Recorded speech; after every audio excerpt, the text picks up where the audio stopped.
আসসালামু আলাইকুম ভিউয়ার্স, আশা করছি আল্লাহর অশেষ রহমতে ভালো আছেন। আলহামদুলিল্লাহ, আমরাও সবাই ভালো আছি। তো আমি প্রতিদিন আপনাদের সাথে মোটামুটি রান্না নিয়ে বা রান্নার ভিডিও শেয়ার করি। আজকে আমি 3টা গ্লাস জার কিনেছি ডাল রাখার জন্য।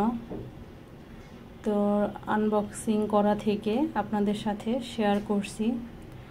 আপনারা অবশ্যই জানাবেন যে আমার এই গ্লাস জারগুলো ডাল রাখার জন্য কেমন হয়েছে।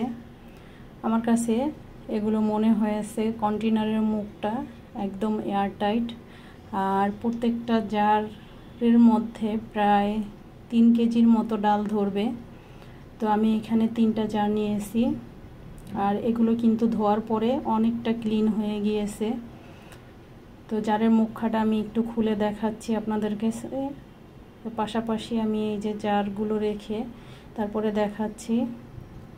জারের মুখটা দেখবেন ভিতরে একটা যে প্লাস্টিকের এয়ারটাইট যাতে থাকে, এই জন্য প্লাস্টিকের একটা চিকন করে রাবারের মতো দেওয়া আছে।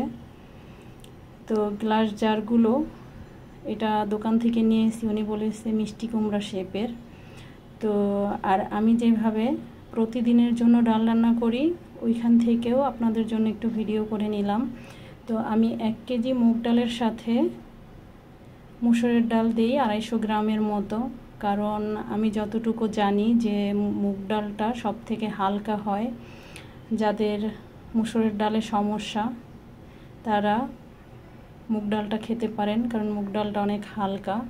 তো 3টি কন্টেনারের মধ্যে আমি একটির মধ্যে শুধু মসুর ডাল, আরেকটির মধ্যে শুধু মুগ ডাল, আর প্রতিদিন রান্নার জন্য একটির মধ্যে মুগ ডাল মসুরের ডাল মিলিয়ে রেখেছি। তো কন্টেনারগুলো কীরকম হয়েছে অবশ্যই আপনারা কমেন্ট করে জানাবেন। ভালো থাকবেন।